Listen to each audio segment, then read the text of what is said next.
100,000 florins, siphoned from a fund for poor girls' dowries to patch the holes in a dying bank. Not a modern Ponzi scheme. Florence, 1490s. The Medici Bank, once banker to God, secretly looting its own city to stay alive. How did a family that financed popes, kings, and the greatest art on earth end up stealing from orphans just to keep the doors open? Because on paper, the Medici Bank was rich. In its ledgers, the money flowed. But hiding beneath the ink was an invisible debt so large, it would swallow Europe's first multinational bank. And the spark that finally exposed that hidden rot was a murder in a cathedral.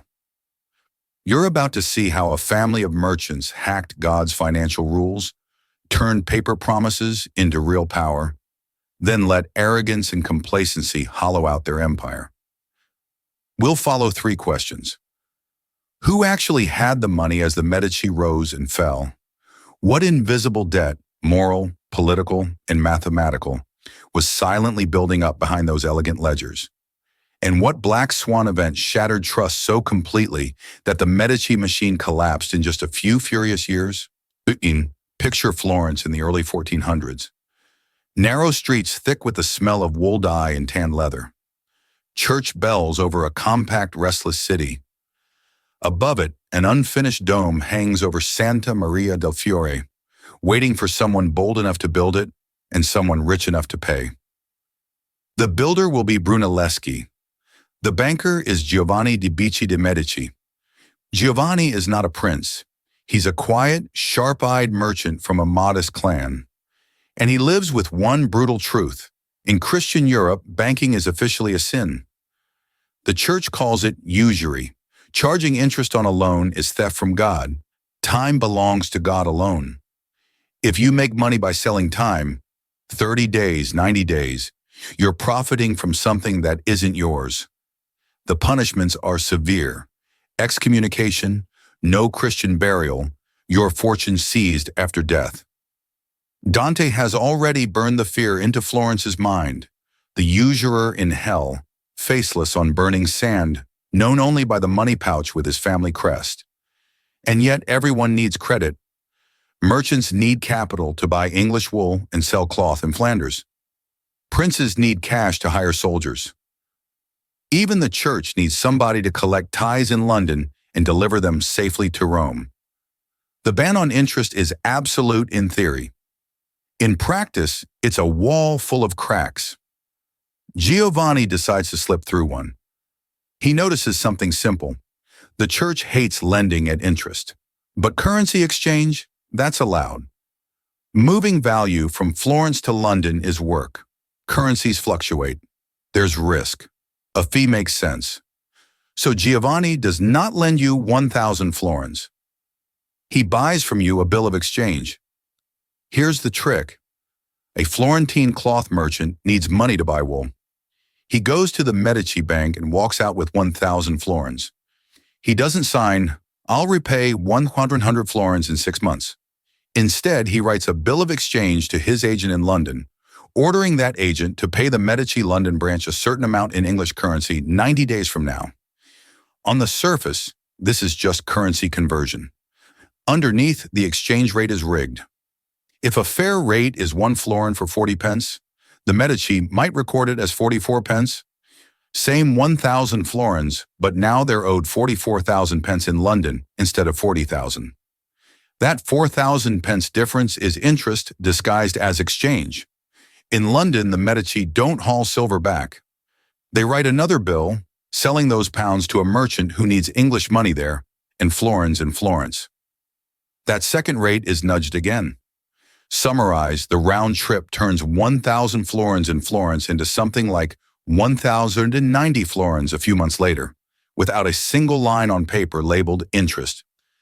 If a theologian complains, Giovanni can shrug. We took risk. We sold exchange. If markets moved against us, we could have lost money. Who has the money in this dance? At the start, the merchant has a promise. During the journey, the Medici hold the paper. At the end, the Medici keep the profit, and the merchant keeps quiet because he needs the loan next season. Multiply that by hundreds of merchants and dozens of cities, and you have the Medici's first great innovation, hiding profit inside movement. Over time, they push further. They invent dry exchange, deals where no real trade happens at all. A bill is drawn on a distant city, deliberately allowed to fail, and then the borrower in Florence must pay damages and re-exchange costs. It's a straightforward loan, with interest disguised as bad luck on foreign exchange, condemned by some churchmen, but hard to prosecute. Everyone pretends. Nobody wants to look too closely. In this gray zone, the Medici start printing power. Giovanni's masterstroke is his choice of client. Around 1410, he backs an ambitious churchman, Baldassare Cosa, with heavy loans to climb the hierarchy during the Great Schism. Cosa wins. He becomes Pope John XXIII. Suddenly, Giovanni is not just a clever banker. He is depositary of the apostolic chamber, treasurer to the Pope. Now every bishop in Europe who owes money to Rome can pay his local Medici branch instead of shipping gold across mountains. The Medici use those deposits to finance trade, speculate on exchange, and quietly reward important clients with gifts added yearly to their balances. Turkidu, formally the money belongs to God. Practically, it sits in Medici strongboxes, flowing through Medici books, and a new invisible debt begins to build. Not just financial exposure, but obligation. The papacy now relies on one family's bank to move its wealth. If the Medici are usurers, then so is the Pope who uses them. You can't easily prosecute the hand that holds your purse. It's an early too big to fail written in Latin. Giovanni dies in 1429, leaving a conservative bank and a quietly burning fuse. His son Cosimo lights it. Cosimo de' Medici is calm and watchful.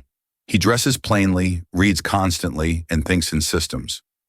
He realizes a branch isn't just a shop, it's a node in a network. A Medici office in Florence is handy. Add Rome, and you can move papal money. Add Venice, and you reach the east. Add Bruges, Lyon, London, Milan, Geneva, and merchants no longer need to haul silver along bandit roads. They just walk into the nearest Medici branch and move lines in a ledger. Every new branch makes every existing branch more useful. The more useful the network, the more deposits it attracts. The more deposits, the more deals. The more deals, the more the Medici own the bloodstream of European commerce. It's a 15th century version of Visa and SWIFT, built in parchment. Cosimo uses one more tool to hold this machine together: double-entry bookkeeping. Every transaction recorded twice, debit on one side, credit on the other. The pages must balance. Fraud becomes harder, risk easier to see, clients more confident. Cosimo sees the world as one giant ledger. Even his soul is an account he's trying to pull out of the red, because he fears hell too. His solution is simple: buy time with God. He pours money into Brunelleschi's dome, into rebuilding the convent of San Marco, into a private family chapel where frescoes show the three magi traveling to Christ. But their faces look suspiciously like the Medici and their allies. Art becomes both penance and propaganda. We are rich, the images say, but we serve God in the city.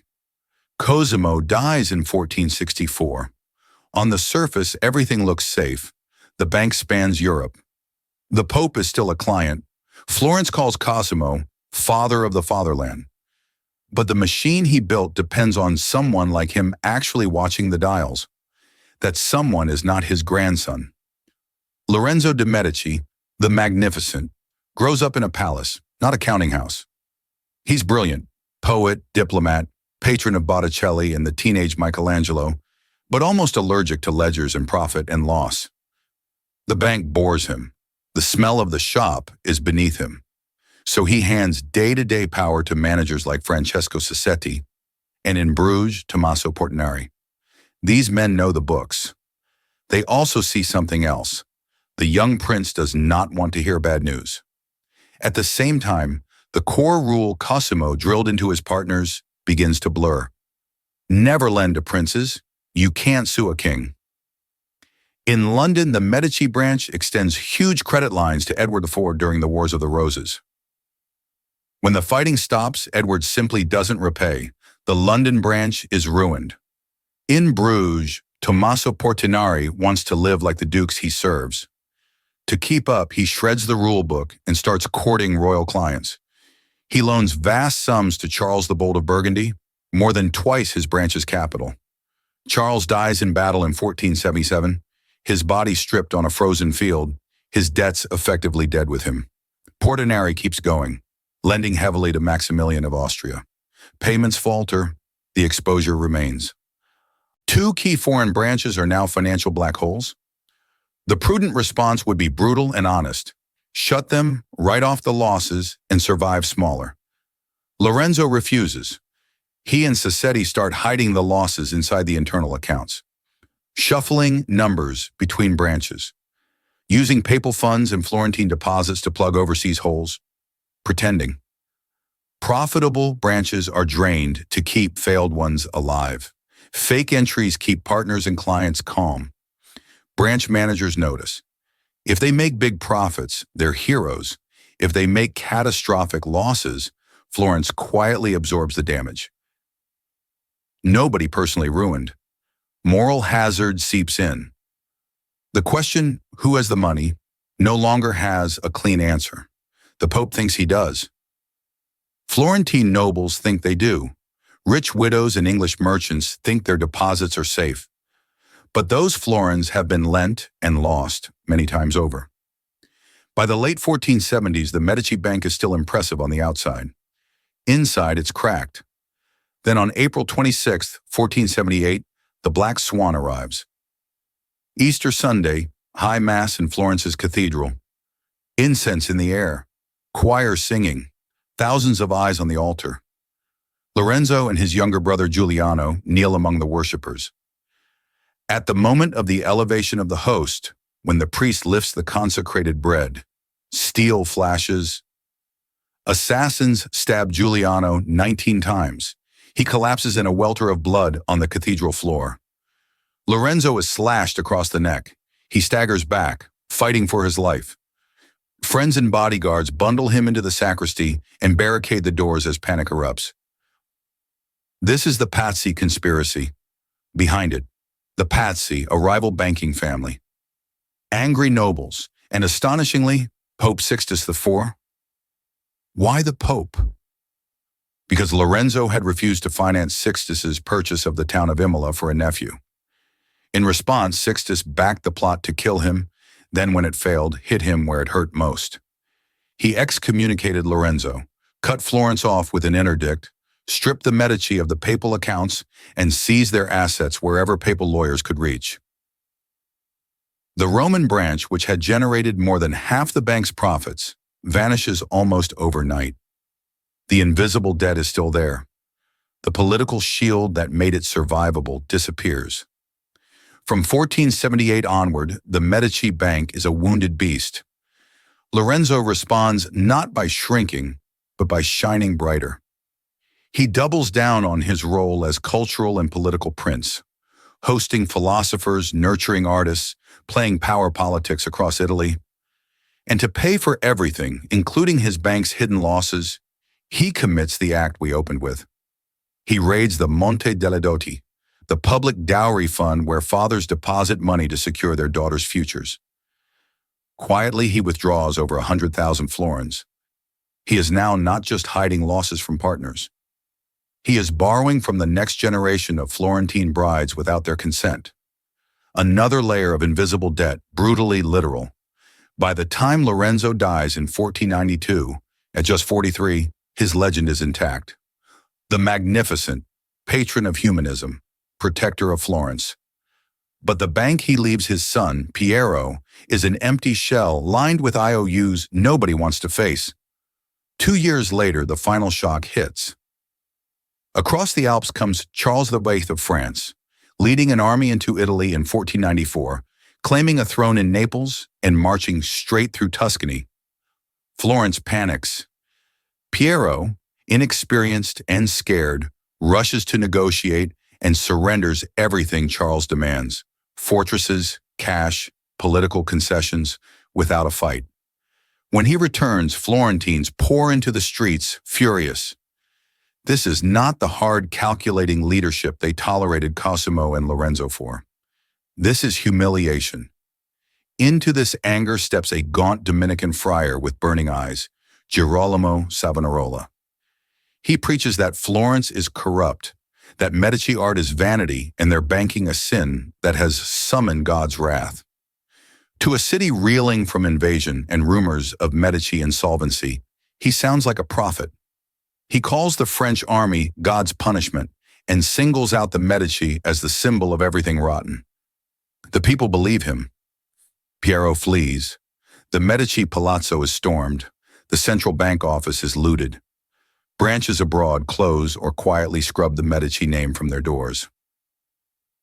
By the end of 1494, less than a century after Giovanni founded it, the Medici Bank is gone. The money? Much of it has vanished into unpaid royal debts, bad loans, and years of concealed losses. The invisible debts? They come roaring into view, in angry crowds, empty dowry chests, and a city suddenly cut off from the credit system it took for granted. Savonarola soon stages the bonfire of the vanities, a towering pyre in the main square, where citizens burn luxury goods, books and paintings in a symbolic purge of Medici Florence. The Medici, the great usurers who tried to launder their souls with frescoes and domes, are in exile. Their ledgers scattered, their name mud. And yet, their story doesn't end there.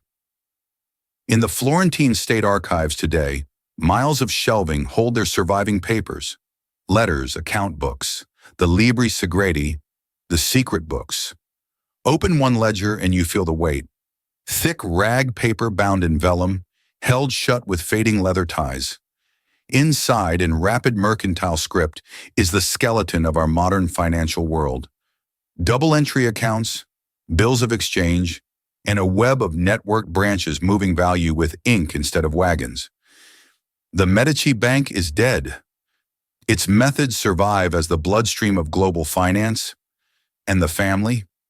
Ironically, they come back not as bankers, but as churchmen. In 1513, Giovanni de' Medici, Lorenzo's son, becomes Pope Leo X. The grandson of a man damned as a usurer now sits on the throne of St. Peter. The institution that once needed the Medici Bank to move its money now becomes the Medici's new bank of power. So who had the money in the end? Not the kings who defaulted, nor the depositors whose savings filled invisible holes. The real money was trust, belief in names, ledgers, and blessings. What was the invisible debt? A stack of unpriced risks and moral compromises, reckless loans to princes, dependence on papal favor, and promises of solvency long after the books were rotten. And the Black Swan? A cascade, an assassination in a cathedral that shattered papal partnership, hidden losses that left the bank a hollow shell, and a foreign invasion that exposed Medici weakness and detonated public trust. Together they show something harsh and familiar. You can hide interest in an exchange rate. You can hide losses in a secret ledger. You can even hide usury beneath a fresco of the Three Kings. But you cannot hide broken trust. In the end, the Medici tried to cheat hell and accidentally bought the Renaissance. The dome still crowns Florence. The paintings still glow. And somewhere in a quiet archive, a clerk turns the pages of a Medici ledger, numbers in faded ink balancing perfectly on paper, telling how one bank rose on invisible debts and fell the moment they were finally seen.